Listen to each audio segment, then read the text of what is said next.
क्योंकि बंदे नूं पता है हुण मेरा घर तैयार हो गया, ये वाटरप्रूफ भी है, यानी बरसात का भी इत्ते असर नहीं होना, इत्ते सर्दी का असर भी नहीं होना, गर्मी का असर भी नहीं होना। अंदर मैं सारा इंतजाम किया है, हीटर लाए है, एसी लाए है, जिद्दां दा मौसम होएगा उदां दी तैयारी मैं पहले ही कीती हुई है। तो बंदा फिर बेफिक्र होकर घर च रहिंदा है।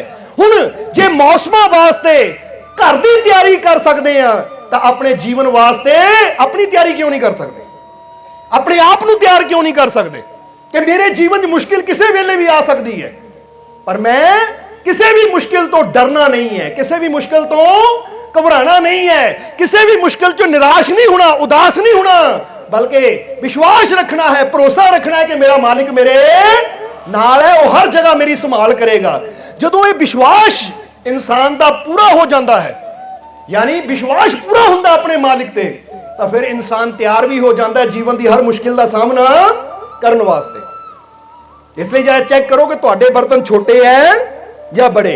जेदा विश्वास छोटा है, हिम्मत छोटी है, हौसला छोटा है, साहस छोटा है, ਇਹਦਾ मतलब ਇਹਦਾ बर्तन भी कह दियो छोटा है। समझ दियो कि नहीं? इस करके इत्थे समझना, क्योंकि कई बार देखिया छोटे छोटे बच्चे बड़ियां बड़ियां गल्लां कर दिंदे हैं। कहते कि एक कंपनी में ना, हुण बच्चों ने बड़ी जोर ना किया तां सानू बच्चों की गल भी दस दईए कि एक कंपनी सी, वो कंपनी साबुन बनाने वाली कंपनी सी, और बड़ी मशहूर कंपनी सी साबुन बनाने वाली। और कहा जाता है कि एक बार की हो गया, गलती नाल कंपनी जो खाली डब्बा बाहर चला गया। जो बाहर चला गया खाली डब्बा, तो उस वेले जिन्होंने वो खाली डब्बा मिले उन्हें पैसे दिते, पर डब्बा जो खरीदिया देखिया खाली, तो उस वेले नैट के उपर वीडियो पाती कि देखो कंपनी पैसे लैंदी है, बिचों खाली डब्बा निकलता है। कंपनी की बड़ी बेइज्जती हुई, बड़ी बदनामी हुई। हालांकि कंपनी बड़ी अच्छी सी, पर किते गलती दे नाल, एक कर्मचारी की गलती दे नाल खाली डब्बा सप्लाई हो गया। हुण वो जिहदे कोल भी गया उन्हें उसकी वीडियो बनाई, डब्बा खोलिया, देखो जी ये कंपनी लुटदी है, पैसा ले लिया पर बिचों कुछ नहीं निकलिया, ये कंपनी धोखेबाज है, पेपरां विच भी आ गया, न्यूज़ ते भी आ गया। तो जिहड़ा कंपनी का मालिक सी बड़ा परेशान होया, और उन्हें सारी जानकारी ली कि होया किदां, मिस्टेक किदां हुई। तो उस वेले सामने आया कि मिस्टेक तो इदां हुई। तो कंपनी के मालिक ने अगली बार नूं मिस्टेक ना होवे, कुछ इदां दा उपाय करो। बैठक बुलाई गई। जो बैठक हुई तो बैठक दे विच फैसला लिया गया।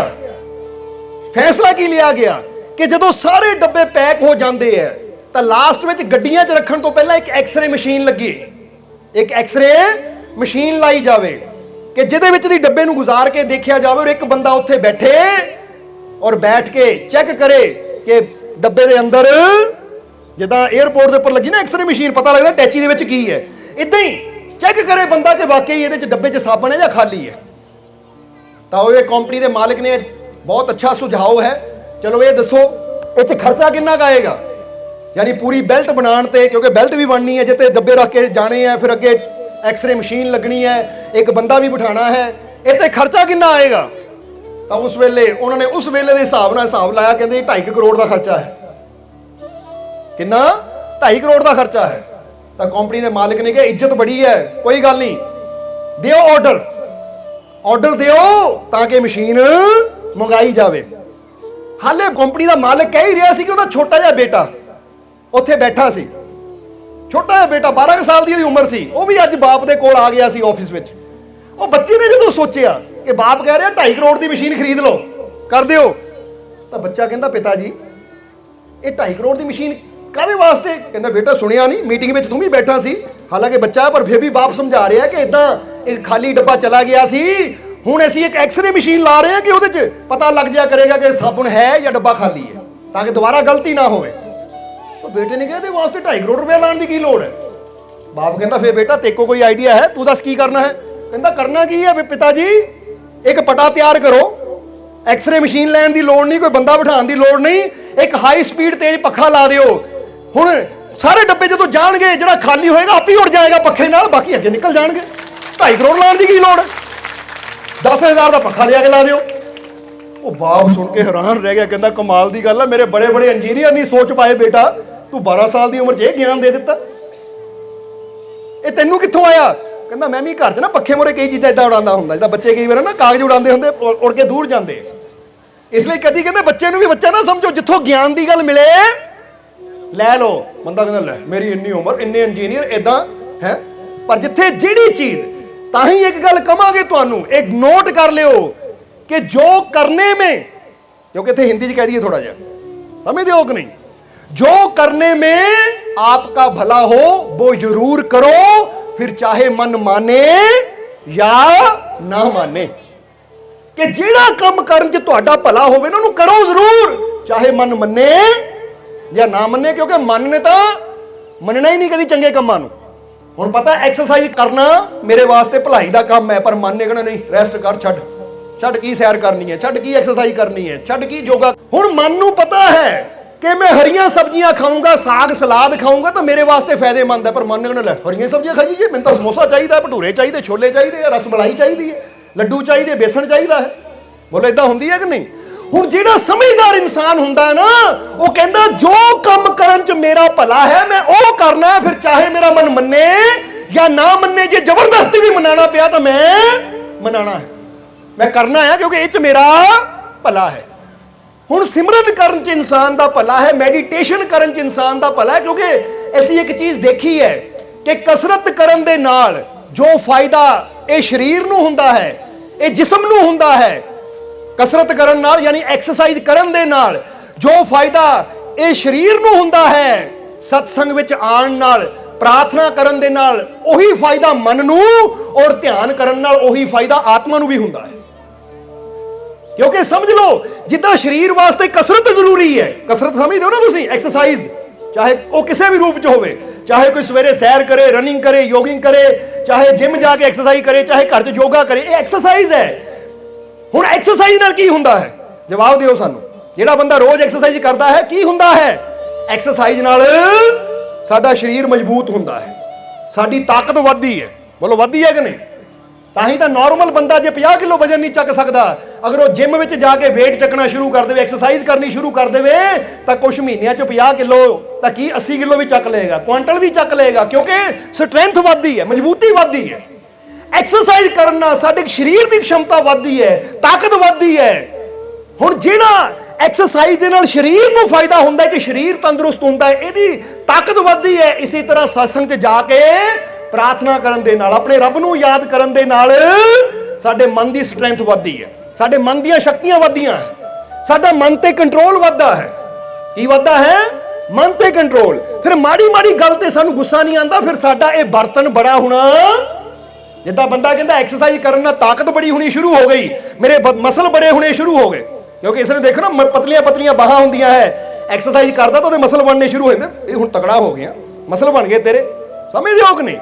बंदा कहता हुण मैं रोज एक्सरसाइज करदा हां तां तंदुरुस्त हो गया। इसी तरह सत्संग विच जाण दे नाल इंसान दी मानसिक शक्ति वधदी है, सेल्फ पावर वधदी है, अपने आप ते कंट्रोल वधदा है। संतां दी संगत विच जाके जिसले इंसान दिलों अपने प्रभु नूं याद करता है, प्रार्थना करता है, और जिस तरह दस्या कि ध्यान करन नाल आत्मिक शक्ति वधदी है। यानी सत्संग, सिमरन, मैडिटेशन ये साडी मानसिक शक्ति नूं और साडी कह दिओ आत्मिक शक्ति नूं वधांदा है। और जिन्ना साडा मन स्ट्रोंग होएगा उन्ना गल गल ते सानूं गुस्सा नहीं आएगा। क्योंकि ये गल याद रखना, जिन्ना बंदा कमजोर होएगा वो खिजेगा भी जल्दी, उन्हें गुस्सा भी जल्दी आएगा। और जिन्ना बंदा ताकतवर होएगा ना उन्ना उहदे अंदर सहनशीलता भी होएगी। पर यह सिर्फ जिम जाके नहीं होना, इहदे नाल नाल मैडिटेशन करना पैना है, संतां दी संगत करनी पैनी है। क्योंकि फिर कहांगे कि बाहरली एक्सरसाइज साडे शरीर नूं मजबूत करदी है, तो सत्संग और परमात्मा दे अगे कीती गई प्रार्थना या मैडिटेशन यानी ध्यान, बंदगी, सिमरन ये साडी आत्मा नूं स्ट्रोंग करदे है। और जिन्नी साडी मन की शक्ति वधेगी, साडी आत्मा की शक्ति वधेगी, उन्ना ही साडे जीवन च खुशियां भी वधियां चलियां जाणगियां, साडे जीवन च आनंद भी वधदा चला जाएगा। इसलिए अपने जीवन के बर्तन नूं, अपनी सोच के बर्तन नूं इन्ना बड़ा कर लो कि इहदे च कदी उबाल कह दिओ आवे ही ना। हुण तुसीं देखदे ना संतां गुरुआं रहबरां दी असीं गल कीती कि उन्होंने गुरुआं नूं तत्तियां तवियां ते बिठाया, जिस दे हत्थां पैरां 'च किल ठोके गए, हजूर मुहम्मद साहब दे पत्थर मारे गए, या होर संतां नूं किन्ने तसीहे दिते गए, पर फिर भी वो सदा भला ही मंगदे रहे, मुस्कुरांदे रहे। क्यों? क्योंकि उन्हां दा बर्तन तां समुंदर की तरह सी, और समुंदर 'च कदी उबाल आंदा ही नहीं। ਉਹਦਾ ਸਾਗਰ ਬਣ ਗਏ ਦਇਆ ਦੇ। ਉਹਨਾਂ ਨੇ ਆਪਣੀ ਸੋਚ ਨੂੰ, ਆਪਣੀ ਪਾਵਰ ਨੂੰ, ਆਪਣੀ ਤਾਕਤ ਨੂੰ ਇੰਨਾ ਵਧਾ ਲਿਆ ਕਿ ਉਹਨਾਂ ਦਾ ਬਰਤਨ ਇੰਨਾ ਬੜਾ ਹੋ ਗਿਆ ਕਿ ਇਦਾਂ ਦੇ ਪੱਥਰ ਵੀ ਪਏ, ਕਿੱਲਾ ਵੀ ਠੋਕੀਆ, ਤਾਂ ਵੀ ਉਹਨਾਂ ਅੰਦਰ ਉਬਾਲ ਆਇਆ ਹੀ ਨਹੀਂ। ਤਾਂ ਅੱਜ ਬੰਦੇ ਦਾ ਬਰਤਨ ਇੰਨਾ ਛੋਟਾ ਹੈ, ਸੋਚਦਾ ਸਮਝਦਾ, ਕਿ ਮਾੜੀ ਮਾੜੀ ਗੱਲ ਤੇ ਬੰਦਾ ਉਬਲਦਾ ਫਿਰਦਾ ਹੈ। ਮਾੜੀ ਮਾੜੀ ਗੱਲ ਤੇ ਬੰਦੇ ਨੂੰ ਗੁੱਸਾ ਆਉਂਦਾ ਹੈ, ਮਾੜੀ ਮਾੜੀ ਗੱਲ ਤੇ ਬੰਦਾ ਚਿੰਤਾ ਲੈ ਕੇ ਬਹਿ ਜਾਂਦਾ ਹੈ, ਮਾੜੀ ਮਾੜੀ ਗੱਲ ਦੀ ਟੈਨਸ਼ਨ ਲੈ ਕੇ ਬੰਦਾ ਬਹਿ ਜਾਂਦਾ ਹੈ। ਜਿਹੜੀ ਚੀਜ਼ ਨਹੀਂ ਹੋਈ ਉਹਦੇ ਬਾਰੇ ਵੀ ਸੋਚ ਸੋਚ ਕੇ ਬੰਦਾ ਦੁਖੀ ਹੁੰਦਾ ਰਹਿੰਦਾ। ਇੰਨਾ ਬਰਤਨ ਛੋਟਾ ਹੋ ਗਿਆ। ਇਸ ਲਈ ਆਪਣੇ ਬਰਤਨ ਨੂੰ ਬੜਾ ਕਰਨਾ ਹੈ। ਇਹ ਤੁਹਾਨੂੰ ਕਲਾ ਸਿਖਾ ਰਹੇ ਜੀਵਨ ਜੀਣ ਦੀ, ਸਮਝਦੇ ਹੋ ਕਿ ਨਹੀਂ? ਇਸ ਲਈ ਕੁਝ ਪੁਆਇੰਟ ਇਹ ਨੋਟ ਵੀ ਨਾਲ ਨਾਲ ਕਰੀ ਜਾਓ। जिदा ही दसिया कि मत मांग दुनिया बालों से खुशियों की भीख, खुशियां चलकर आएंगी तेरे पास साहिब, बस तू जीवन जीने की कला को सीख। पर जीवन जीने की कला सीखो तो खुशियां अपने आप चल के साडे कोल आणगियां। सो सब तो पहली कला ये सीखनी है, क्योंकि जिदा दसिया कि जीवन तो सानू सारियां नू परमात्मा ने दिता है, ओदी तरफों गिफ्ट मिलिया है। पर यह जीवन च आनंद उही लैंदा है, ये जीवन च खुशियां उन्हें ही मिलदियां जिन्हों जिंदगी जीण दी कला आ जाती है। बोलो समझदे हो कि नहीं? इहनूं इदां समझ लो जिद्दां इत्थे कोई बजुर्ग बैठा होवे ना, उहनूं तुसीं नवां जो मोबाइल आया है आईफोन सब तो टॉप दा, बंदा कहंदा आईफोन 12 ਉਹ ਲਿਆ ਕੇ ਬਜ਼ੁਰਗ ਨੂੰ ਦੇ ਦਿਓ, ਲੋ ਬਜ਼ੁਰਗੋ ਮੇਰੇ ਵੱਲੋਂ ਤੁਹਾਨੂੰ ਗਿਫਟ ਹੈ। ਹੁਣ ਬਜ਼ੁਰਗ ਨੂੰ ਵਿਚਾਰੇ ਨੂੰ ਮੋਬਾਈਲਾਂ ਬਾਰੇ ਪਤਾ ਹੀ ਨਾ ਹੋਵੇ, ਉਹਨੇ ਮੋਬਾਈਲ ਦਾ ਖੋਲਣਾ, ਕਹਿਣਾ ਹੈ ਕੀ ਇਹ, ਕਰਨਾ ਕੀ ਹੈ ਮੈਂ ਇਹਦਾ? कहना बजुर्गो है सब तो कीमती मोबाइल है, सब तो टॉप क्वालिटी का मोबाइल है, ਤੁਹਾਨੂੰ गिफ्ट दे रहे हैं, लो इस्तेमाल करो। तो उन्होंने बजुर्ग ने शायद इतनी चक के रख देवे, कहना उत्थे पिया सैल्फ के उपर, बजुर्गो मोबाइल कितने उत्थे सैल्फ ते पिया, क्यों इस्तेमाल नहीं करते? मैनू पता ही नहीं ਉਹਦੇ बारे, मैनू समझ नहीं चलाना किद्दां है। ਹੁਣ ਦੱਸਣਾ ਕੀ ਚਾਹੁੰਦੇ ਆ ਕਿ ਜਿਹਨੂੰ ਸਮਝਣਾ ਹੋਵੇ ਨਾ, ਉਹਨੂੰ ਜਿੰਨੀ ਮਰਜ਼ੀ ਕੀਮਤੀ ਚੀਜ਼ ਦੇ ਦਿਓ, ਉਹਨੇ ਉਹਦਾ ਲਾਭ ਨਹੀਂ ਲੈਣਾ, ਬਲਕਿ ਉਹਨੂੰ ਵੀ ਇੱਕ ਪਾਸੇ ਇਦਾਂ ਰੱਖ ਦੇਣਾ ਜਿੱਦਾਂ ਬੇਕਾਰ ਜੀ ਹੁੰਦੀ ਹੈ, ਇਹਦਾ ਕੋਈ ਮਤਲਬ ਨਹੀਂ ਹੁੰਦਾ। ਬੋਲੋ ਹੁਣ ਸਹੀ ਹੈ ਕਿ ਨਹੀਂ? ਅੱਜ ਤੁਸੀਂ ਵੀ ਜੀਵਨ ਦਾ ਕੀ ਬਣਾਇਆ ਹੈ? ਕਈ ਵਾਰ ਅਸੀਂ ਦੇਖਦੇ ਕਿ ਜੀਵਨ 'ਚ ਇੰਨੀਆਂ ਸ਼ਕਤੀਆਂ ਹੈ, ਇੰਨਾ ਆਨੰਦ ਹੈ, ਇੰਨੀ ਸ਼ਾਂਤੀ ਹੈ, ਇੰਨਾ ਸਕੂਨ ਹੈ, ਫਿਰ ਵੀ ਬੰਦਾ ਦੁਖੀ ਬੈਠਾ ਹੈ, फिर भी इंसान परेशान बैठा है, फिर भी बंदा डरिया बैठा। सर्व शक्तिशाली परमात्मा अंदर होवे तो बंदा माड़ियां माड़ियां गल्लां तो डरी जावे। ਇਹਦਾ मतलब इन्हां ने जीवन ਨੂੰ समझिया ही नहीं है, इन्हां ने जीवन ਨੂੰ बेकार जिहा समझिया। जिदा बजुर्ग कहंदा की है बेकार जिहा उत्थे पिया है, बंदा भी यही सोचता है की है जिंदगी। कई कह भी दिंदे हैं बेकार जी तो जिंदगी है, काहदी जिंदगी है, पर नहीं, ये जिंदगी बड़ी शानदार है। अज जिन्हां ਨੂੰ जीवन जीण ਦੀ कला नहीं आंदी, उन्हां ਦਾ हाल ना नत्थू लाल वाला आ। ਇੱਥੇ ਨੱਥੂ ਲਾਲ ਦੀ ਗੱਲ ਦੱਸ ਦਈਏ ਤੁਹਾਨੂੰ ਕਿ ਨੱਥੂ ਲਾਲ ਇੱਕ ਗਾਉਂ 'ਚ ਰਹਿੰਦਾ ਸੀ, ਪਿੰਡ 'ਚ। ਉਹ ਪਿੰਡ ਬੜਾ ਪਿਛੜਿਆ ਹੋਇਆ, ਇੰਨਾ ਪਿਛੜਿਆ ਕਿ ਉੱਥੇ ਪੱਕੇ ਸੜਕ ਵੀ ਹੈ ਨਹੀਂ, ਰਸਤੇ ਵੀ ਕੱਚੇ ਹੈ, ਔਰ ਹਾਲਾਤ ਵੀ ਇਦਾਂ ਦੇ ਕਿ ਅਨਪੜ੍ਹਤਾ ਉੱਥੇ ਜ਼ਿਆਦਾ ਹੈ। ਕੋਈ ਸਕੂਲ ਕਾਲਜ ਵੀ ਨਹੀਂ ਹੈ, ਸਕੂਲ ਵੀ ਸ਼ਹਿਰ ਹੈ। ਜੇ ਕਿਸੇ ਨੇ ਪੜ੍ਹਨ ਜਾਣਾ ਹੋਵੇ ਤਾਂ ਉਹਨੂੰ ਲੰਬਾ ਸਫ਼ਰ ਤੈਅ ਕਰਕੇ ਸਕੂਲ ਜਾਣਾ ਪੈਂਦਾ ਸ਼ਹਿਰ। ਹੁਣ ਨੱਥੂ ਲਾਲ ਦਾ ਇੱਕ ਬੇਟਾ ਸੀ। ਨੱਥੂ ਲਾਲ ਨੇ ਮਨ 'ਚ ਸੋਚਿਆ ਮੈਂ ਤਾਂ ਅਨਪੜ੍ਹ ਹਾਂ, पर मैं अपने बच्चे को जरूर पढ़ाना है। तो जो बच्चा पढ़न के लायक होया, नत्थू लाल ने मोढे ते बिठाया और उन्होंने स्कूल लैके जाना शुरू कर दिता। यानी 12-13 किलोमीटर दूर शहर दे विच स्कूल है, उत्थे लैके जाना, क्लास खत्म होने ते उन्हें वापस लैके आना। इदां ही बच्चा पढ़ता गया और नत्थू लाल पैदल सफ़र करता रहा, वापस आता रहा, बड़ियां तकलीफां चल के बच्चे को पढ़ाया। हुण बच्चे ने डिग्री लई तो कुदरत रब दी कि बच्चे को अमेरिका वालों वीज़ा मिल गया, स्कॉलरशिप मिल गई, उन्होंने अमेरिका चला गया। उत्थे पढ़ के कुछ साल अच्छी नौकरी ते लगा। हुण बाप फिर पिछे पिंड च ही है। हुण बच्चे ने जदों अच्छी नौकरी लई, तनख्वाह मिली, तो उन्हें सोचा अपने बाप वास्ते कुछ करा। मेरे बाप ने बड़ियां तकलीफां चलियां, बड़ा पैदल बाप यात्रा कर करके, यानी मैनू मोढे ते बिठा के पैदल तुर के मैनू स्कूल लैके आंदा सी, फिर कंधे ते बिठाना, मैनू घर लैके आंदा सी।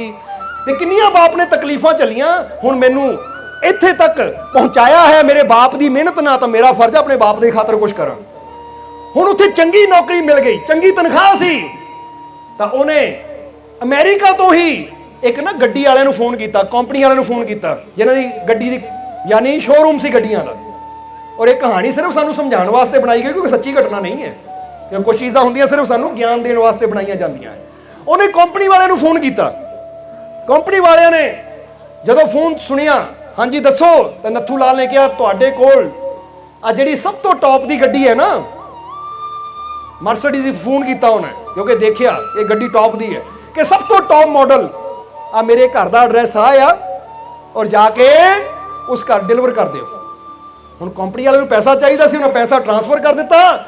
ਕੰਪਨੀ ਵਾਲੇ ਗੱਡੀ ਲੈ ਕੇ ਗਏ ਔਰ ਲਿਜਾ ਕੇ ਗੱਡੀ ਨੱਥੂ ਲਾਲ ਦੇ ਘਰ ਦੇ ਮੂਹਰੇ, ਯਾਨੀ ਉਹ ਪਿੰਡ 'ਚ ਗਏ ਜਿੱਥੇ ਕਿ ਪਹਿਲੀ ਵਾਰ ਕੋਈ ਗੱਡੀ ਗਈ ਹੈ, ਕਿਉਂਕਿ ਪਿਛੜਿਆ ਹੋਇਆ ਇਲਾਕਾ।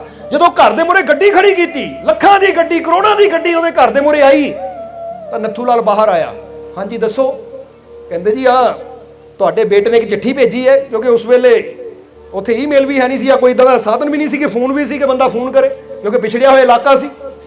ਅੱਜ ਵੀ ਬਹੁਤ ਇੱਦਾਂ ਦੇ ਏਰੀਆ ਜਿੱਥੇ ਮੋਬਾਈਲ ਨਹੀਂ ਚੱਲਦਾ, ਫੋਨ ਨਹੀਂ ਚੱਲਦੇ, ਇੱਦਾਂ ਦੀ ਜਗ੍ਹਾ ਹੈ ਜਿੱਥੇ ਨੈਟਵਰਕ ਹੀ ਹੈ ਨਹੀਂ। ਸੋ ਉਹਨੇ ਚਿੱਠੀ ਵੀ ਨਾਲ ਭੇਜੀ ਸੀ ਈਮੇਲ ਦੇ ਜ਼ਰੀਏ, ਜੋ ਕਿ ਉਹਨੇ ਪ੍ਰਿੰਟ ਆਊਟ ਕੱਢ ਕੇ ਉਹਨੂੰ ਬਜ਼ੁਰਗ ਨੂੰ ਦਿੱਤੀ ਕਿ ਲਓ ਤੁਹਾਡੇ ਬੇਟੇ ਨੇ ਇੱਕ ਚਿੱਠੀ ਭੇਜੀ ਹੈ ਤੁਹਾਡੇ ਵਾਸਤੇ। ਤਾਂ ਬਾਪ ਕਹਿੰਦਾ ਮੈਨੂੰ ਤਾਂ ਪੜ੍ਹਨਾ ਆਉਂਦਾ ਨਹੀਂ, ਪੜ੍ਹ ਕੇ ਵੀ ਤੁਸੀਂ ਸੁਣਾ ਦਿਓ। ਤਾਂ ਉਹ 'ਚ ਲਿਖਿਆ ਸੀ, ਉਹ ਕੰਪਨੀ ਦੇ ਇੱਕ ਮੈਂਬਰ ਨੇ ਪੜ੍ਹ ਕੇ ਦੱਸਿਆ ਕਿ ਪਿਤਾ ਜੀ ਤੁਸੀਂ ਮੈਨੂੰ ਆਪਣੇ ਕੰਧੇ ਤੇ ਬਿਠਾ ਕੇ ਸਕੂਲ ਜਾਂਦੇ ਸੀ, ਲੈ ਕੇ ਆਉਂਦੇ ਸੀ, ਬੜੀਆਂ ਤਕਲੀਫਾਂ ਚੱਲੀਆਂ, ਅੱਜ ਮੈਂ ਇਸ ਯੋਗਿਆ ਹੋ ਗਿਆ ਕਿ ਆਪਣੇ ਬਾਪ ਨੂੰ ਹਰ ਸੁੱਖ ਦੇਵਾਂ, ਤਾਂ ਸਭ ਤੋਂ ਪਹਿਲਾਂ ਮੇਰੀ ਤਰਫੋਂ ਤੋਹਫਾ ਤੁਹਾਨੂੰ ਇਹ ਸਭ ਤੋਂ ਕੀਮਤੀ ਗੱਡੀ, ਕਿਉਂਕਿ ਮੈਂ ਨਹੀਂ ਚਾਹੁੰਦਾ ਹੁਣ ਮੇਰਾ ਬਾਪ ਪੈਦਲ ਚਲੇ, ਮੈਂ ਚਾਹੁੰਦਾ ਹੁਣ ਮੇਰਾ ਬਾਪ ਗੱਡੀਆਂ 'ਚ ਘੁੰਮੇ, ਕਾਰਾਂ 'ਚ ਘੁੰਮੇ, ਐਸ਼ ਨਾਲ ਆਰਾਮ ਨਾਲ ਆਪਣੀ ਜ਼ਿੰਦਗੀ ਜੀਵੇ। ਇਸ ਲਈ ਇਹ ਮੇਰੇ ਤਰਫੋਂ ਇਹ ਤੁਹਾਨੂੰ ਇੱਕ ਛੋਟਾ ਜਿਹਾ ਤੋਹਫਾ ਪਿਤਾ ਜੀ ਕਬੂਲ ਕਰੋ। ਬਾਕੀ ਜਦੋਂ ਮੈਨੂੰ ਛੁੱਟੀ ਮਿਲੀ ਮੈਂ ਵੀ ਜਲਦੀ ਆਉਂਗਾ, ਫਿਰ ਆ ਕੇ ਘਰ ਦਾ ਕੰਮ ਵੀ ਸ਼ੁਰੂ ਕਰਾਂਗੇ, ਘਰ ਵੀ ਸੋਹਣਾ ਬਣਾਵਾਂਗੇ, ਕਿਉਂਕਿ ਪਤਾ ਸੀ ਬਾਪ ਨੇ ਇਕੱਲੇ ਨੇ ਕੀ ਕਰਨਾ ਹੈ, ਫਿਰ ਨਕਸ਼ਾ ਵੀ ਤਿਆਰ ਕਰਨਾ, ਆਪ ਆ ਕੇ ਸ਼ੁਰੂ ਕਰਾਂਗੇ। ਹੁਣ ਕੰਪਨੀ ਵਾਲਿਆਂ ਨੇ ਚਿੱਠੀ ਦਿੱਤੀ, ਚਾਬੀ ਦਿੱਤੀ ਔਰ ਚਲੇ ਗਏ। ਤਾਂ ਹੁਣ ਨੱਥੂ ਲਾਲ ਸੋਚੇ ਇਹ ਹੈ ਕੀ, ਇਹ ਕਰਨਾ ਕੀ ਇਹਦਾ, ਮੈਂ ਚਾਬੀ ਲੈ ਕੇ ਦੇਖੀ ਜਾਵੇ, ਗੱਡੀ ਦੇ ਆਲੇ ਦੁਆਲੇ ਘੁੰਮੀ ਜਾਵੇ, ਕਰਨਾ ਕੀ ਇਹਦਾ ਮੈਂ, ਕਿਉਂਕਿ ਜਿਹਨੇ ਗੱਡੀ ਕਦੀ ਦੇਖੀ ਨਹੀਂ, ਪਿੰਡ ਵਿੱਚ ਸ਼ਹਿਰਾਂ 'ਚ ਦੇਖੀਆਂ ਚੱਲਦੀਆਂ, ਪਰ ਆਪ ਸਮਝ ਨਹੀਂ ਕਰਨਾ ਕੀ ਹੈ ਮੈਂ ਇਹਦਾ। ਪਰ ਬੇਟੇ ਨੇ ਭੇਜੀ ਹੈ ਤਾਂ ਕੁਛ ਤਾਂ ਹੋਏਗਾ। ਅੰਦਰ ਚਲਾ ਗਿਆ ਇੱਧਰ। ਹੁਣ ਇਹ ਗੱਲ ਨੂੰ 6 ਮਹੀਨੇ ਗੁਜ਼ਰ ਗਏ। 6 ਮਹੀਨੇ ਬਾਅਦ ਕਿਤੇ ਬੇਟੇ ਨੂੰ ਛੁੱਟੀ ਮਿਲੀ।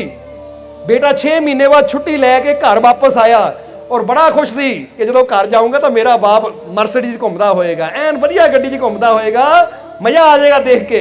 ਪਰ ਜਦੋਂ ਬੱਚਾ ਪਹੁੰਚਿਆ ਉੱਥੇ ਕੀ ਦੇਖਦਾ ਹੈ, ਉਹ ਕਾਰ ਦੇ ਮੂਹਰੇ 2 ਬੈਲ ਵੱਜੇ ਹੋਏ ਆ, ਤਾਂ ਕਾਰ ਦੇ ਵਿੱਚ ਪੱਠੇ ਰੱਖੇ ਹੋਏ ਆ। ਉਹਦਾ ਮੱਥਾ ਠਣਕਿਆ, ਮੱਥੇ ਹੱਥ ਮਾਰਿਆ, ਆਹ ਕੀ ਕਹਾਣੀ ਹੈ, ਉਹ ਕਰੋੜਾਂ ਰੁਪਏ ਦੀ ਗੱਡੀ, ਆ ਮੂਹਰੇ ਬੈਲ ਬੰਨੇ ਹੋਏ ਆ, ਜਿੱਦਾਂ ਗੱਡੇ ਮੂਹਰੇ ਨਹੀਂ ਬੰਨ ਦਿੰਦੇ ਬੈਲ, ਉਹ ਗੱਡੇ ਮੂਹਰੇ ਬੰਨੀ ਦੇ, ਗੱਡੀ ਮੂਹਰੇ ਬੰਨੇ ਹੋਏ ਆ, ਕਿ 2 ਬੈਲ ਬੰਨੇ ਹੋਏ ਆ, ਤਾਂ ਗੱਡੀ ਦੇ ਤਾਕੀਆਂ ਖੋਲ ਕੇ ਪੱਠੇ ਰੱਖੇ ਹੋਏ ਆ, ਵਿੱਚ ਪਿੱਛੇ ਲੱਕੜਾਂ ਪਈਆਂ ਹੋਈਆਂ ਹੈ।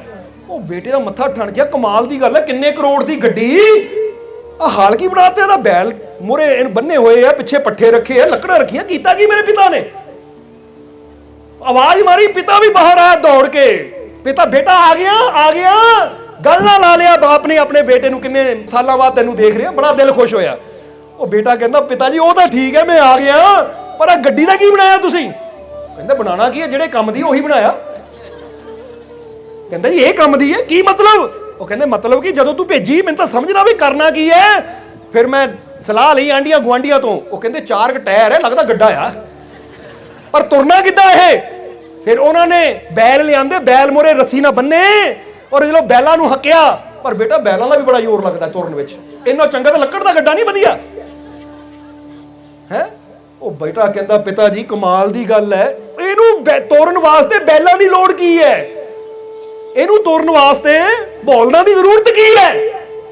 ਚਾਬੀ ਕਿੱਥੇ ਤੁਹਾਡੀ, ਜਿਹੜੀ ਗੱਡੀ ਚਾਬੀ ਸੀ ਇੱਕ? ਉਹ ਕਹਿੰਦਾ ਹਾਂ ਉੱਥੇ ਰੱਖੀ ਹੋਈ ਹੈ। ਕਹਿੰਦੇ ਲੈ ਕੇ ਆਓ।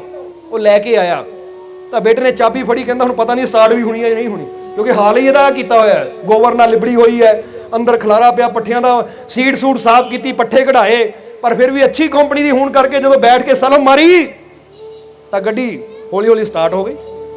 ਸਟਾਰਟ ਹੋਈ, ਬਾਪ ਹੈਰਾਨ ਹੋ ਗਿਆ, ਆ ਕੀ ਹੈ ਬੇਟਾ, ਆਵਾਜ਼ ਕਾਹਦੀ ਆ ਰਹੀ? ਕਹਿੰਦਾ ਪਿਤਾ ਜੀ ਬੈਠੋ ਬੈਠੋ। ਜਦੋਂ ਬਾਪ ਨੂੰ ਮੋਹਰਲੀ ਸੀਟ ਤੇ ਨਾਲ ਬਿਠਾਇਆ, ਫਿਰ ਬੇਟੇ ਨੇ ਬੈਲਾਂ ਨੂੰ ਮੋਹਰੇ ਖੁਲਾ ਕੇ ਪਰੇ ਕਰਾਇਆ ਔਰ ਗੇਅਰ ਵਿੱਚ ਪਾ ਕੇ ਜਦੋਂ ਗੱਡੀ ਚਲਾਈ ਤਾਂ ਬਾਪ ਵੀ ਦੇਖਦਾ ਰਹਿ ਗਿਆ, ਤੇ ਗਾਉਂ ਵਾਲੇ ਵੀ ਹੈ ਇਦਾਂ ਚੱਲਦੀ ਹੈ, ਐਸੇ ਸੋਚਿਆ ਬੈਲਾਂ ਨਾਲ ਹੀ ਚੱਲਣੀ ਹੈ ਇਹ। ਉਹ ਕਹਿੰਦਾ ਪਿਤਾ ਜੀ ਇਹਨੂੰ ਚਲਾਉਣ ਵਾਸਤੇ ਕਿਸੇ ਬੈਲ ਦੀ ਲੋੜ ਨਹੀਂ, ਇਹ ਤਾਂ ਆਪ ਹੈ, ਆਟੋਮੈਟਿਕ ਗੱਡੀ, ਜਿੱਥੇ ਮਰਜ਼ੀ ਲੈ ਜਾਓ ਤੁਸੀਂ। ਮੈਂ ਤਾਂ ਭੇਜੀ ਸੀ ਕਿ ਹੁਣ ਸ਼ਹਿਰੋਂ ਆਣਾ ਜਾਣਾ, ਕਿਤੇ ਵੀ ਘੁੰਮਣਾ, ਮੇਰੇ ਬਾਪ ਨੇ ਪੈਦਲ ਸਫ਼ਰ ਬੜਾ ਕੀਤਾ, ਹੁਣ ਉਹ ਆਰਾਮ ਨਾਲ ਗੱਡੀਆਂ 'ਚ ਘੁੰਮੇ। ਤਾਂ ਬਾਪ ਕਹਿੰਦਾ ਸ਼ੁਕਰ ਹੈ ਬੇਟਾ ਤੂੰ ਆ ਗਿਆ, ਨਹੀਂ ਤਾਂ ਮੈਂ ਤਾਂ ਸਾਰੀ ਜ਼ਿੰਦਗੀ ਬੈਲ ਬਣ ਕੇ ਤੋਰੀ ਰੱਖਣੀ ਸੀ ਇਹ। ਹੁਣ ਅਸੀਂ ਇਹਨੂੰ ਕੀ ਕਵਾਂਗੇ? ਗੱਡੀ 'ਚ ਫੰਕਸ਼ਨ ਸਾਰੇ ਹੀ ਸੀ, ਪਰ ਬਾਪ ਨੂੰ ਪਤਾ ਨਾ ਹੋਣ ਕਰਕੇ ਬਾਪ ਨੇ ਉਹਨੂੰ ਬੈਲ ਗਾੜੀ ਬਣਾ ਦਿੱਤਾ। ਅੱਜ ਜਰਾ ਗੌਰ ਕਰੋ, ਤੁਹਾਡੇ 'ਚ ਵੀ ਰੱਬ ਨੇ ਸਾਰੇ ਫੰਕਸ਼ਨ ਰੱਖੇ ਹੋਏ ਐ, ਪਰ ਤੁਸੀਂ ਵੀ ਆਪਣੀ ਜ਼ਿੰਦਗੀ ਨੂੰ ਬੈਲ ਗਾੜੀ ਬਣਾਇਆ ਹੋਇਆ ਹੈ। ਸਮਝਦੇ ਹੋ ਕਿ ਨਹੀਂ? ਚੱਲਣੀ ਤਾਂ ਉਹਦੀ ਰਹਿਮਤ ਨਾਲ ਚਾਹੀਦੀ ਹੈ। ਜਿੱਦਾਂ ਕਹਿੰਦੇ ਨਾ ਗੱਡੀ ਇੰਜਣ ਨਾਲ ਚੱਲਦੀ ਹੈ, ਸਲਫ ਮਾਰੋ ਇੰਜਣ ਸਟਾਰਟ ਹੋ ਗਿਆ ਔਰ ਚੱਲਦੀ ਹੈ ਇੰਜਣ ਦੇ ਨਾਲ। ਪਰ ਅੱਜ ਇਨਸਾਨ ਨੇ ਬੈਲ ਗਾੜੀ ਦਾ ਮਤਲਬ ਕੀ ਕਿ ਬੈਲ ਧੱਕਾ ਲਾਏਗਾ ਤਾਂ ਫੇਰ ਹੀ ਚੱਲਣੀ ਹੈ। ਅੱਜ ਬੰਦੇ ਨੇ ਵੀ ਆਪਣੀ ਜ਼ਿੰਦਗੀ ਨੂੰ ਬੈਲ ਗਾੜੀ ਬਣਾ ਦਿੱਤਾ। ਇਸੇ ਲਈ ਤਾਂ ਬੰਦਾ ਕਹਿੰਦਾ ਉਹ ਮੈਂ ਤਾਂ ਦਵਾਈਆਂ ਦੇ ਨਾਲ ਚੱਲਦਾ ਆ, ਦਵਾਈ ਤੋਂ ਬਿਨਾਂ ਚੱਲ ਹੀ ਨਹੀਂ ਹੁੰਦਾ, ਮੈਂ ਤਾਂ ਇਹਦੇ ਨਾਲ ਚੱਲਦਾ ਆ, ਮੈਂ ਉਹਦੇ ਨਾਲ ਚੱਲਦਾ ਆ। ਯਾਨੀ ਅਗਰ ਬੰਦਾ ਆਪਣੇ ਜੀਵਨ ਨੂੰ ਦੇਖੇ ਤਾਂ ਜਿੱਥੇ ਇਹ ਜ਼ਿੰਦਗੀ ਉਹਦੀ ਰਹਿਮਤ ਨਾਲ ਚੱਲਣੀ ਚਾਹੀਦੀ ਸੀ, ਉਹਦੀਆਂ ਬਖਸ਼ਿਸ਼ਾਂ ਨਾਲ ਚੱਲਣੀ ਚਾਹੀਦੀ ਸੀ, ਆਨੰਦ ਨਾਲ ਚੱਲਣੀ ਚਾਹੀਦੀ ਸੀ, ਸ਼ਾਂਤੀ ਨਾਲ ਚੱਲਣੀ ਚਾਹੀਦੀ ਸੀ, ਉੱਥੇ ਅੱਜ ਬੰਦੇ ਜ਼ਿੰਦਗੀ ਪਰੇਸ਼ਾਨੀਆਂ ਨਾਲ ਚੱਲ ਰਹੀ ਹੈ, ਚਿੰਤਾਵਾਂ ਨਾਲ ਚੱਲ ਰਹੀ ਹੈ, ਦੁੱਖਾਂ ਨਾਲ ਚੱਲ ਰਹੀ ਹੈ। ਕਿਉਂਕਿ ਏਡੀ ਮਹਿੰਗੀ ਗੱਡੀ ਭਰੇਗੀ ਵਿੱਚ ਭੱਠੇ ਬਾਲਣ। ਅੱਜ ਤੁਸੀਂ ਵੀ ਦੇਖੋ ਇੰਨੀ ਕੀਮਤੀ ਜੀਵਨ ਹੈ ਤੁਹਾਡਾ, ਪਰ ਅੰਦਰ ਭਰਿਆ ਕੀ ਹੋਇਆ ਹੈ? ਭੱਠੇ ਹੀ ਭਰੇ ਹੈ ਨਾ, ਚਿੰਤਾਵਾਂ ਦੇ, ਤਕਲੀਫਾਂ ਦੇ, ਦੁੱਖਾਂ ਦੇ, ਨਫ਼ਰਤ ਦੇ, ਬੈਰ ਵਿਰੋਧਤਾ ਦੇ। ਮੈਨੂੰ ਉਹਦੇ ਨਾਲ ਨਫ਼ਰਤ ਹੈ, ਉਹਦੇ ਨਾਲ ਨਫ਼ਰਤ ਹੈ, ਕਿੱਥੇ? ਅੰਦਰ ਹੀ ਹੈ ਨਾ। ਇਹ ਕੂੜਾ ਅੰਦਰ ਭਰਿਆ ਹੋਇਆ ਹੈ, ਇਹ ਕਚਰਾ ਅੰਦਰ ਭਰਿਆ ਹੋਇਆ ਹੈ, ਔਰ ਜਦ ਤੱਕ ਇਹ ਕਚਰਾ ਅੰਦਰ ਰਹੇਗਾ ਤਾਂ ਇਹ ਗੱਡੀ ਅੱਗੇ ਕਿੱਦਾਂ ਚੱਲੇਗੀ? ਜਿੱਦਾਂ ਸਮਝਣਾ, ਨੱਥੂ ਲਾਲ ਦੇ ਬੇਟੇ ਨੇ ਸਭ ਤੋਂ ਪਹਿਲਾਂ ਕਚਰਾ ਸਾਫ਼ ਕੀਤਾ ਕਿ ਪੱਠੇ ਕੱਢੋ, ਬਾਲਣ ਕੱਢੋ ਬਾਹਰ, ਤਾਂ ਕਿ ਆਪਣੇ ਆਪ ਚੱਲੇ। ਜੋ ਇਹਦਾ ਫੰਕਸ਼ਨ ਹੈ ਆਪਣੇ ਆਪ ਚੱਲਣਾ, ਉਹ ਕੰਮ ਕਰੇ। ਕਿਉਂਕਿ ਜਦ ਤੱਕ ਕਚਰਾ ਅੰਦਰ ਰਹੇਗਾ ਅਸੀਂ ਚੱਲ ਹੀ ਨਹੀਂ ਪਾਵਾਂਗੇ। ਇਸ ਲਈ ਅਗਰ ਤੁਸੀਂ ਵੀ ਚਾਹੁੰਦੇ ਹੋ ਜੀਵਨ 'ਚ ਕਾਮਯਾਬੀ ਦੀ ਮੰਜ਼ਿਲ ਦੀ ਤਰਫ ਜਾਣਾ, ਤਾਂ ਸਭ ਤੋਂ ਪਹਿਲਾਂ ਆਪਣੇ ਅੰਦਰ ਚੈੱਕ ਕਰੋ ਜਿਹੜੇ ਕਚਰਾ ਭਰਿਆ ਹੋਇਆ ਨਾ, ਨਫ਼ਰਤ ਦਾ, ਬੈਰ ਵਿਰੋਧਤਾ ਦਾ, ਬੁਰਾਈਆਂ ਦਾ, ਸ਼ੰਕਾਵਾਂ ਦਾ, ਭਰਮਾਂ ਦਾ। ਕਿਉਂਕਿ ਬਹੁਤ ਤਰ੍ਹਾਂ ਦੇ ਕਚਰੇ ਹੁੰਦੇ ਐ ਜਿਹੜੇ ਇਨਸਾਨ ਦੇ ਅੰਦਰ ਭਰੇ ਹੋਏ ਐ। ਇਹ ਡਰ ਦਾ ਕਚਰਾ ਭਰਿਆ ਹੋਇਆ ਹੈ। ਜਦੋਂ ਦੱਸਿਆ ਕਿ ਐਵੇਂ ਬੰਦਾ ਛੋਟੀ ਛੋਟੀਆਂ ਚੀਜ਼ਾਂ ਤੋਂ ਡਰਦਾ ਹੈ, ਐਵੇਂ ਬੰਦਾ ਛੋਟੀ ਛੋਟੀਆਂ ਚੀਜ਼ਾਂ ਤੋਂ ਚਿੰਤਾ ਕਰਦਾ ਹੈ। ਇਨਸਾਨ ਨੂੰ ਤਾਂ ਚਾਹੀਦਾ ਹੈ ਆਪਣੇ ਅੰਦਰ ਇੱਕ ਵਿਸ਼ਵਾਸ ਰੱਖੇ, ਇੱਕ ਯਕੀਨ ਰੱਖੇ, ਭਰੋਸਾ ਰੱਖੇ। ਕਿਉਂਕਿ ਗੱਲ ਯਾਦ ਰੱਖੋ ਕਿ ਪ੍ਰਮਾਤਮਾ ਨੇ ਵੀ ਸਾਨੂੰ ਬੜਾ ਕੀਮਤੀ ਜੀਵਨ ਦਿੱਤਾ ਹੈ, ਅਨਮੋਲ ਜੀਵਨ ਹੈ। ਪਰ ਅਨਮੋਲ ਤੇਰਾ ਜੀਵਨ यूं ही गवा रहा है, किस और तेरी मंजिल तू किस और जा रहा है। ਇਹ ਇੰਨਾ ਕੀਮਤੀ ਜੀਵਨ ਬੰਦਾ ਉੱਤੇ ਹੀ ਗਵਾਉਂਦਾ ਜਾ ਰਿਹਾ ਹੈ। ਸਾਡੀ ਮੰਜ਼ਿਲ ਕਿੱਧਰ ਹੈ ਤਾਂ ਤੁਰਿਆ ਬੰਦਾ ਕਿਸ ਤਰਫ ਹੈ? ਜਰਾ ਸਮਝੋ ਇਸ ਨੂੰ। ਹੁਣ ਉਹਨੇ ਜੀਵਨ ਸਾਨੂੰ ਦੇ ਦਿੱਤਾ, ਬੜਾ ਕੀਮਤੀ ਜੀਵਨ ਹੈ, ਪਰ ਇਹਨੂੰ ਜੀਣ ਦੀ ਕਲਾ, ਇਹਨੂੰ ਜੀਣ ਦਾ ਢੰਗ, ਜੀਣ ਦਾ ਹੁਨਰ ਸਾਨੂੰ ਸਿੱਖਣਾ ਪੈਣਾ। ਜਿੱਦਾਂ ਬੇਟੇ ਨੇ ਆ ਕੇ ਨੱਥੂ ਲਾਲ ਨੂੰ ਸਿਖਾਇਆ ਕਿ ਪਿਤਾ ਜੀ ਗੱਡੀ ਇਦਾਂ ਚੱਲਦੀ ਹੈ, ਇਦਾਂ ਹੀ ਸਮਝ ਲਓ ਕਿ ਗੁਰੂ ਰਹਿਬਰ ਸੰਤ ਫਕੀਰ ਆ ਕੇ ਸਾਨੂੰ ਜ਼ਿੰਦਗੀ ਜੀਣ ਦੀ ਕਲਾ ਸਿਖਾਉਂਦੇ ਐ ਕਿ ਜ਼ਿੰਦਗੀ ਇਦਾਂ ਚੱਲਦੀ ਹੈ। ਜੇ ਖੁਸ਼ੀਆਂ ਚਾਹੀਦੀਆਂ ਹੈ, ਕਾਮਯਾਬੀ ਚਾਹੀਦੀ ਹੈ, ਸਫਲਤਾ ਚਾਹੀਦੀ ਹੈ, ਤਾਂ ਫਿਰ ਇਦਾਂ ਜ਼ਿੰਦਗੀ ਨੂੰ ਚਲਾਵਾਂਗੇ ਤਾਂ ਫਿਰ ਜੀਵਨ 'ਚ ਕਾਮਯਾਬੀ ਵੀ ਪਾਵਾਂਗੇ, ਫਿਰ ਜੀਵਨ 'ਚ ਸਫਲਤਾ ਵੀ ਪਾਵਾਂਗੇ। ਬੋਲੋ ਸਮਝਦੇ ਹੋ ਕਿ ਨਹੀਂ? ਇਸ ਲਈ ਇੱਥੇ ਇੱਕ ਗੱਲ ਹੋਰ ਯਾਦ ਰੱਖਣੀ, ਕਿਉਂਕਿ ਇਹ ਵੀ ਗੱਲ ਸਮਝਣੀ ਬੜੀ ਜ਼ਰੂਰੀ ਹੈ ਕਿ ਜੀਵਨ ਪ੍ਰਮਾਤਮਾ ਨੇ ਸਾਨੂੰ ਇੱਕੋ ਹੀ ਢੰਗ ਨਾਲ ਦਿੱਤਾ ਹੈ। ਇੱਕੋ ਹੀ ਢੰਗ ਨਾਲ ਦਿੱਤਾ ਕਿ ਨਹੀਂ? चाहे कोई संत फकीर है, चाहे कोई अच्छा है, चाहे कोई बुरा है, चाहे कोई साइंटिस्ट है, चाहे कोई डॉक्टर है, मां के गर्भ च सारे उन्होंने की समा रहिंदे है, 9 महीने 9.5 महीने, यानी जिन्नी भी कुदरत का हुक्म है। क्योंकि कई बच्चों का जन्म पहला हो जाता है, कई का जन्म थोड़ा देर नाल हुंदा है, पर जीवन का पंथ, जीवन का मार्ग तो दुनिया ते आने का उही है ना। समझते हो कि नहीं? हुण जीवन सारिਆਂ ਨੂੰ कुदरत दिंदी है, ਇੱਕੋ ਹੀ ਢੰਗ ਨਾਲ दिंदी है। और देखो कुदरत ने सानू सारे नू आकार भी कोई दिता। आकार का मतलब है हाँ रूप रंग अलग हो सकते हैं, हाइट छोटी बड़ी हो सकती, पर आकार का मतलब होंगे साडियां 2 ही अखां है। ये नहीं कि किसी को 4 है, किसी को 6 है, कन भी 2 ही है, गुरदे भी 2 ही है, हार्ट है, यानी जो बॉडी पार्ट है वो सारियां कोल कुदरत ने सेम बनाए है ना, उस कोई फर्क नहीं रखिया। चाहे वर्ल्ड का कोई भी देश ले लो, दुनिया का कोई भी देश ले लो, हर जगह रूप रंग नैन नक्श ही अलग है, पर अंग शरीर दे सारे कोल नहीं है। यानी कुदरत ने सानू सारे नू इक्को ही ढंग नाल बनाया, पर फिर भी जरा याद करो, पर फिर भी कोई कामयाब है, कोई असफल है, फिर भी कोई खुश है, कोई दुखी है, कोई अमीर है, कोई गरीब है। फर्क कित्थे है? फर्क पता कित्थे है? ਜੇ ਜਿਸਮ ਨੂੰ ਦੇਖਿਆ ਜਾਵੇ, ਬਾਡੀ ਨੂੰ ਦੇਖਿਆ ਜਾਵੇ, ਤਾਂ ਬਾਡੀ ਨੂੰ ਲੈ ਕੇ ਕੁਦਰਤ ਨੇ ਕੋਈ ਫਰਕ ਨਹੀਂ ਰੱਖਿਆ, ਸਮੇਂ ਨੂੰ ਲੈ ਕੇ ਕੋਈ ਫਰਕ ਨਹੀਂ ਰੱਖਿਆ। ਕਿਉਂਕਿ ਇਸ ਵੇਲੇ ਬਾਰਿਸ਼ ਪੈ ਰਹੀ ਤਾਂ ਸਾਰਿਆਂ ਵਾਸਤੇ ਪੈ ਰਹੀ ਹੈ, ਇਹ ਨਹੀਂ ਕਿ ਕਿਸੇ ਇੱਕ ਵਾਸਤੇ ਪੈ ਰਹੀ ਹੈ। ਗਰਮੀ ਹੁੰਦੀ ਹੈ ਤਾਂ ਸਾਰਿਆਂ ਵਾਸਤੇ ਹੁੰਦੀ ਹੈ, ਸਰਦੀ ਹੁੰਦੀ ਤਾਂ ਸਾਰਿਆਂ ਵਾਸਤੇ ਹੁੰਦੀ ਹੈ। ਯਾਨੀ ਕੁਦਰਤ ਨੇ ਬਾਹਰੋਂ ਸਰੀਰ, ਜਿਸਮ ਵੀ ਬਾਹਰ ਹੈ, ਆਕਾਰ ਵੀ ਬਾਹਰ ਹੈ, ਮੌਸਮ ਵੀ ਬਾਹਰ ਹੈ, ਧਰਤੀ, ਆਕਾਸ਼, ਸਭ ਕੁਝ ਬਾਹਰ ਹੈ। ਇਹ ਬਾਹਰ ਸਾਰਿਆਂ ਵਾਸਤੇ ਕੁਦਰਤ ਨੇ ਇੱਕੋ ਹੀ ਰੱਖਿਆ ਹੈ। ਪਰ ਫਿਰ ਵੀ ਇੱਕ ਕਾਮਯਾਬ, ਇੱਕ ਨਾਕਾਮਯਾਬ ਹੈ। ਫਰਕ ਕਿੱਥੇ ਹੈ? ਇਹ ਫਰਕ ਬਾਹਰ ਨਹੀਂ ਹੈ, ਇਹ ਫਰਕ ਹੈ ਸਾਡੇ ਅੰਦਰ, ਸਾਡੀ ਸੋਚ ਵਿੱਚ। ਸਮਝਦੇ ਹੋ ਕਿ ਨਹੀਂ? ਫਰਕ ਕਿੱਥੇ ਹੈ? ਇੱਕ ਸਵਾਲ ਪੁੱਛੀਏ, ਜਵਾਬ ਦੋਗੇ? ਇੱਕ ਬਹੁਤ ਉੱਚਾ ਪਹਾੜ ਹੈ, ਬਹੁਤ ਉੱਚਾ ਪਹਾੜ ਹੈ, ਔਰ ਦੋ ਦੋਸਤ ਹੈ ਪਹਾੜ ਦੇ ਤਲਹਟ 'ਚ ਖੜੇ, ਯਾਨੀ ਪਹਾੜ ਦੇ ਥੱਲੇ ਖੜੇ ਹੈ। ਘਰੋਂ ਸੋਚ ਕੇ ਆਏ ਸੀ ਪਹਾੜ ਦੇ ਸਿਖਰ ਤੇ ਜਾਣਾ ਹੈ, ਉਚਾਈ ਤੇ ਜਾਣਾ ਹੈ। ਹੁਣ ਦੋਨਾਂ ਦੋਸਤਾਂ ਦੀ ਹਾਈਟ ਵੀ ਸੇਮ ਹੈ, ਉਮਰ ਵੀ ਤਕਰੀਬਨ ਸੇਮ ਹੀ ਹੈ। ਜਿੱਦਾਂ ਕਹਿ ਲਓ, ਇੱਕ ਉਹ ਵੀ 22 ਸਾਲ ਦਾ, ਉਹ ਵੀ 22 ਸਾਲ ਦਾ।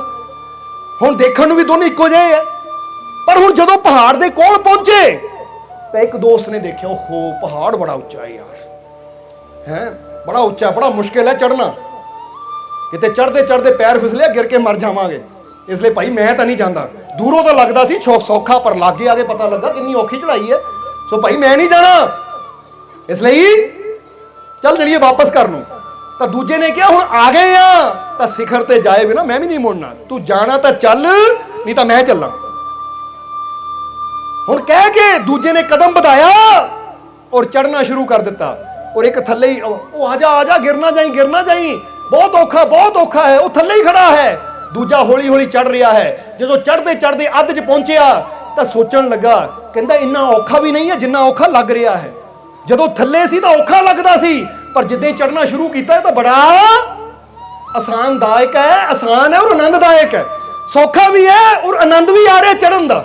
ਕਿਉਂਕਿ ਜਿੱਦਾਂ ਜਿੱਦਾਂ ਬੰਦਾ ਚੜਾਈ ਚੜਦਾ, ਉਹਦੀ ਸਟਰੈਂਥ, ਉਹਦੀ ਮਜ਼ਬੂਤੀ, ਉਹਦੀ ਹਿੰਮਤ, ਉਹਦਾ ਹੌਸਲਾ ਹੋਰ ਵੀ ਵੱਧਦਾ ਹੈ ਕਿ ਮੈਂ ਇੰਨਾ ਉੱਪਰ ਆ ਗਿਆ। ਹੁਣ ਇਹ ਦੂਸਰਾ ਸਿਖਰ ਤੇ ਪਹੁੰਚਿਆ, ਉੱਪਰੋਂ ਜਾ ਕੇ ਹੱਥ ਹੀ ਲਾਇਆ, ਥੱਲੇ ਖੜੇ ਨੇ ਹੱਥ ਮਾਰਿਆ। ਤਾਂ ਹੁਣ ਅਸੀਂ ਤੁਹਾਨੂੰ ਇਹ ਪੁੱਛਣਾ ਹੈ, ਜਵਾਬ ਤੁਸੀਂ ਦੇਣਾ ਹੈ ਕਿ ਦੋਨਾਂ ਦੀ ਹਾਈਟ ਇੱਕੋ ਹੀ ਸੀ, ਉਮਰ ਇੱਕੋ ਹੀ ਸੀ, ਤਾਕਤ ਵੀ ਉਨੀ ਗਈ ਸੀ, ਪਰ ਫਰਕ ਕਿੱਥੇ ਸੀ? ਇੱਕ ਚੜ ਗਿਆ, ਇੱਕ ਥੱਲੇ ਖੜਾ ਹੈ। ਫਰਕ ਕਿੱਥੇ ਸੀ? ਸਰੀਰ 'ਚ ਫਰਕ ਸੀ ਕਿ ਉਹਦੀਆਂ ਕੋਈ 4 ਅੱਖਾਂ ਸੀ, ਉਹਦੇ ਕੋਈ ਜਿਹੜਾ ਦਿਲ ਸੀ ਉਹ 2 ਸੀਗੇ, ਕਿ ਜਿਹੜਾ ਉਹਦਾ ਦਿਲ ਜ਼ਿਆਦਾ ਬੜਾ ਸੀ, ਚੜਾ ਗਿਆ ਅੱਗੇ ਨੂੰ। ਫਰਕ ਕਿੱਥੇ ਸੀ? ਫਰਕ ਸਰੀਰ 'ਚ ਨਹੀਂ ਸੀ, ਫਰਕ ਜਿਸਮ ਦੇ ਅੰਗਾਂ 'ਚ ਨਹੀਂ ਸੀ, ਫਰਕ ਸੀ ਸੋਚ ਵਿੱਚ। ਇੱਕ ਨੇ ਸੋਚਿਆ ਮੇਤੋਂ ਨਹੀਂ ਹੋਣਾ, ਮੈਂ ਨਹੀਂ ਕਰ ਸਕਦਾ, ਉਹ ਥੱਲੇ ਖੜਾ ਰਹਿ ਗਿਆ। ਤਾਂ ਦੂਜੇ ਨੇ ਸੋਚਿਆ ਰਸਤਾ ਚਾਹੇ ਜਿੰਨਾ ਮਰਜ਼ੀ ਮੁਸ਼ਕਿਲ ਹੋਵੇ, ਪਰ ਮੈਂ ਕਰਨਾ ਹੈ, ਮੈਂ ਕਰਕੇ ਦਿਖਾਣਾ, ਮੈਂ ਸਿਖਰ ਤੇ ਜਾਣਾ ਹੈ। ਇਹਦਾ ਮਤਲਬ ਫਰਕ ਕਿੱਥੇ ਸੀ? ਫਰਕ ਸੀ ਉਹਨਾਂ ਦੀ ਸੋਚ ਵਿੱਚ। ਸੋਚ ਵਿੱਚ ਮਤਲਬ ਕਿ ਇੱਕ ਦੇ ਅੰਦਰ ਡਰ ਸੀ ਔਰ ਇੱਕ ਦੇ ਅੰਦਰ ਸਾਹਸ ਸੀ, ਹਿੰਮਤ ਸੀ, ਹੌਸਲਾ ਸੀ ਔਰ ਆਪਣੇ ਰੱਬ ਤੇ ਯਕੀਨ ਸੀ ਕਿ ਮੈਨੂੰ ਉਹ ਜ਼ਰੂਰ ਕਾਮਯਾਬ ਕਰੇਗਾ। ਜ਼ਰਾ ਯਾਦ ਰੱਖੋ ਹਮੇਸ਼ਾ, ਜੇ ਜਿਸਮ ਨੂੰ ਦੇਖਿਆ ਜਾਵੇ, ਬਾਡੀ ਦਾ ਐਕਸ-ਰੇ ਕੀਤਾ ਜਾਵੇ, ਤਾਂ ਦੋਨਾਂ ਅੰਦਰ ਉਨੀਆਂ ਹੀ ਹੱਡੀਆਂ ਹੋਣੀਆਂ ਹੈ, ਉਨਾ ਹੀ ਸਭ ਕੁਝ ਹੋਣਾ ਹੈ। ਪਰ ਫਰਕ ਹੈ ਸੋਚ ਦਾ। ਤੁਹਾਡੀ ਸੋਚ ਕੈਸੀ ਹੈ? ਜੇ ਤੁਹਾਡੀ ਸੋਚ ਹੈ ਮੈਂ ਨਹੀਂ ਕਰ ਸਕਦਾ, ਮੇਤੋਂ ਨਹੀਂ ਹੋਣਾ, ਤਾਂ ਵਾਕਈ ਤੁਸੀਂ ਫਿਰ ਹਾਰੇ ਹੋਏ ਇਨਸਾਨ, ਤੁਸੀਂ ਜੀਵਨ 'ਚ ਕਦੀ ਕਾਮਯਾਬ ਹੋ ਹੀ ਨਹੀਂ ਸਕਦੇ। ਤਾਂ ਜੇ ਰਸਤੇ 'ਚ ਮੁਸ਼ਕਿਲ ਹੈ, ਪਰ ਤੁਸੀਂ ਸੋਚ ਲਵੋ ਮੇਰਾ ਮਾਲਿਕ ਮੇਰੇ ਨਾਲ ਹੈ, ਮੈਂ ਕੋਸ਼ਿਸ਼ ਕਰਨੀ ਹੈ, ਮੈਨੂੰ ਕਾਮਯਾਬੀ ਵੀ ਜ਼ਰੂਰ ਮਿਲਣੀ ਹੈ। ਹੁਣ ਜਿਹਨਾਂ ਅੰਦਰ ਸਾਹਸ ਹੁੰਦਾ ਹੈ, ਉਹ ਕਦੀ ਮੁਸ਼ਕਿਲਾਂ, ਮੁਸੀਬਤਾਂ, ਪਰੇਸ਼ਾਨੀਆਂ ਦੀ ਪਰਵਾਹ ਨਹੀਂ ਕਰਦੇ, ਬਲਕਿ ਉਹ ਮੁਸ਼ਕਿਲਾਂ ਨੂੰ ਦੇਖ ਕੇ ਮੁਸਕਰਾਉਂਦੇ ਹੈ। ਕਹਿੰਦੇ ਲੈ ਇੱਕ ਚੁਣੌਤੀ ਹੈ ਨਾ, ਇਹਨੂੰ ਵੀ ਪਾਰ ਕਰਨਾ ਹੈ, ਕਿਉਂਕਿ ਮੈਨੂੰ ਜਿਤਾਉਣ ਵਾਲਾ, ਕਾਮਯਾਬ ਕਰਨ ਵਾਲਾ ਮੇਰਾ ਮਾਲਿਕ ਮੇਰੇ ਨਾਲ ਹੈ। ਜਰਾ ਸਮਝਣਾ ਸਾਰਿਆਂ ਨੇ, ਇਹਨੂੰ ਕਹਿੰਦੇ ਆਪਣੇ ਰੱਬ ਤੇ ਵਿਸ਼ਵਾਸ। ਤਾਂ ਹੀ ਤਾਂ ਜਦੋਂ ਜਰਾ ਧਿਆਨ ਦੇਣਾ ਕਿ ਮਹਾਭਾਰਤ ਦੀ ਜੰਗ ਹੋਈ, ਯੁੱਧ ਹੋਇਆ, ਇੱਕ ਪਾਸੇ ਕੌਰਵਾਂ ਦੀ ਸੈਨਾ ਸੀ ਜਿਹੜੀ ਕਿ ਕਈ ਗੁਣਾ ਜ਼ਿਆਦਾ ਸੀ, ਤੇ ਇੱਕ ਪਾਸੇ ਪਾਂਡਵਾਂ ਦੀ ਸੈਨਾ ਜੋ ਗਿਣਤੀ 'ਚ ਘੱਟ ਸੀ, ਪਰ ਫਿਰ ਵੀ ਜਿੱਤ ਕਿਹਨਾਂ ਦੀ ਹੋਈ?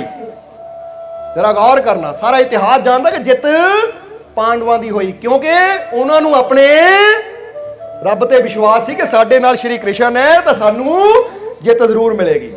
ਯੁੱਧ ਤਾਂ ਉਹਨਾਂ ਨੂੰ ਵੀ ਕਰਨਾ ਪਿਆ, ਨਹੀਂ ਤਾਂ ਇਹ ਨਹੀਂ ਕਿ ਬਿਨਾਂ ਯੁੱਧ ਤੋਂ ਉਹਨਾਂ ਨੂੰ ਜਿੱਤ ਮਿਲ ਗਈ। ਲੜਨਾ ਤਾਂ ਉਹਨਾਂ ਨੂੰ ਵੀ ਪਿਆ, ਪਰ ਉਹਨਾਂ ਨੂੰ ਯਕੀਨ ਸੀ ਕਿ ਸਾਡੇ ਨਾਲ ਮਾਰਗ ਦਿਖਾਉਣ ਵਾਲੇ ਸ਼੍ਰੀ ਕ੍ਰਿਸ਼ਨ ਮੌਜੂਦ ਹੈ, ਸਾਨੂੰ ਕਾਮਯਾਬੀ ਦੀ ਮੰਜ਼ਿਲ ਤੱਕ ਜ਼ਰੂਰ ਲੈ ਕੇ ਜਾਣਗੇ। ਲੜ ਕੇ ਵਿਜੇ ਮਿਲੀ, ਕਾਮਯਾਬੀ ਮਿਲੀ। ਇਸੇ ਤਰ੍ਹਾਂ ਜੇ ਬੰਦਾ ਸੋਚੇ ਮੈਂ ਭਗਵਾਨ ਤੇ ਵਿਸ਼ਵਾਸ ਰੱਖਦਾ ਤਾਂ ਮੇਰੇ ਜੀਵਨ 'ਚ ਕੋਈ ਮੁਸ਼ਕਿਲ ਨਹੀਂ ਆਣੀ, मेरे जीवन 'ਚ कोई परेशानी नहीं आनी, मेरे जीवन 'ਚ कोई बीमारी नहीं आनी। ਤਾਂ ਇਹ ਇਸ ਕਥਾ ਤੋਂ ਪਤਾ ਲੱਗਦਾ ਹੈ ਕਿ ਭਗਵਾਨ ਨੂੰ ਮੰਨਣ ਵਾਲਿਆਂ ਦੇ ਅੱਗੇ ਵੀ ਜੰਗ ਦੇ ਹਾਲਾਤ ਆਉਂਦੇ ਹੈ। ਔਰ ਇੱਥੇ ਇਹ ਸੈਨਾ ਜੰਗ ਦੀ ਨਹੀਂ ਹੈ, ਯਾਨੀ ਇਹ ਯੁੱਧ ਜੰਗ ਵਾਲਾ ਨਹੀਂ ਹੈ, ਯਾਨੀ ਜਿੱਥੇ ਦੋ ਸੈਨਾ ਲੜਦੀਆਂ ਹੈ। ਇਹ ਯੁੱਧ ਹੈ ਸਾਡੇ ਜੀਵਨ ਦਾ, ਮੁਸ਼ਕਿਲਾਂ ਨਾਲ, ਪਰੇਸ਼ਾਨੀਆਂ ਨਾਲ, ਨਾਕਾਮੀਆਂ ਨਾਲ, ਡਰ ਦੇ ਨਾਲ, ਚਿੰਤਾ ਦੇ ਨਾਲ। ਇੱਥੇ ਵੀ ਸਾਨੂੰ ਰੱਖਣਾ ਚਾਹੀਦਾ। ਜੇ ਬੰਦਾ ਸੋਚੇ ਮੈਂ ਰੱਬ ਨੂੰ ਮੰਨਦਾ, ਮੇਰੇ ਜੀਵਨ 'ਚ ਦੁੱਖ ਆਵੇ ਹੀ ਨਾ, ਤਾਂ ਯਾਦ ਰੱਖੋ, ਕਹਿੰਦੇ ਨੇ ਇੱਕ ਛੋਟੀ ਜਿਹੀ ਗੱਲ ਦੱਸ ਦਈਏ। ਇੱਕ ਵਾਰ ਇੱਕ ਬੰਦੇ ਨੇ ਤਪੱਸਿਆ ਕੀਤੀ, ਤਪੱਸਿਆ ਤੋਂ ਖੁਸ਼ ਹੋ ਕੇ ਈਸ਼ਵਰ ਨੇ ਕਿਹਾ, ਬੇਟਾ ਮੰਗ ਲੈ, ਕੀ ਮੰਗਣਾ ਹੈ, ਤੂੰ ਜੋ ਮੰਗੇਗਾ ਮੈਂ ਤੈਨੂੰ ਦਊਂਗਾ। ਤਾਂ ਉਸ ਵੇਲੇ ਉਹਦੀ ਪਤਨੀ ਵੀ ਕੋਲ ਸੀ। ਉਹ ਕਹਿੰਦੀ ਇਦਾਂ ਕਰੋ, ਸਾਰੇ ਸੁੱਖ ਮੰਗ ਲਓ ਕਿ ਸਾਡੇ ਜੀਵਨ 'ਚ ਕਦੀ ਦੁੱਖ ਆਵੇ ਹੀ ਨਾ, ਸਾਡੇ ਜੀਵਨ 'ਚ ਕਦੀ ਦੁੱਖ ਆਵੇ ਹੀ ਨਾ, ਸਾਡੇ ਜੀਵਨ 'ਚੋਂ ਸਾਰੇ ਦੁੱਖ ਦੂਰ ਹੋ ਜਾਣ, ਕਦੀ ਦੁੱਖ ਆਵੇ ਹੀ ਨਾ, ਮੰਗ ਲਓ। ਤਾਂ ਪਤੀ ਨੇ ਕਿਹਾ, ਹੇ ਈਸ਼ਵਰ ਜੇ ਪ੍ਰਸੰਨ ਹੈ ਤਾਂ ਮੇਰੀ ਪਤਨੀ ਕਹਿ ਰਹੀ ਹੈ ਕਿ ਸਾਨੂੰ ਇਹ ਵਰਦਾਨ ਦਿਓ ਕਿ ਸਾਡੇ ਜੀਵਨ ਦੇ ਸਾਰੇ ਦੁੱਖ ਦੂਰ ਹੋ ਜਾਣ, ਸਾਡੇ ਜੀਵਨ 'ਚ ਸੁੱਖ ਹੀ ਸੁੱਖ ਹੋਵੇ। ਈਸ਼ਵਰ ਨੇ ਕਿਹਾ, ਪੱਕੀ ਗੱਲ ਹੈ, ਤੁਹਾਡਾ ਬੱਚਾ ਕੋਈ ਲਾਗੇ है? सब्सक्राइब कीजिए सर्व संध्या दरबार कांटिया शरीफ चैनल को और बेल आइकन दबाइए मालिक जी की लेटेस्ट सत्संग की वीडियो को सबसे पहले देखने के लिए।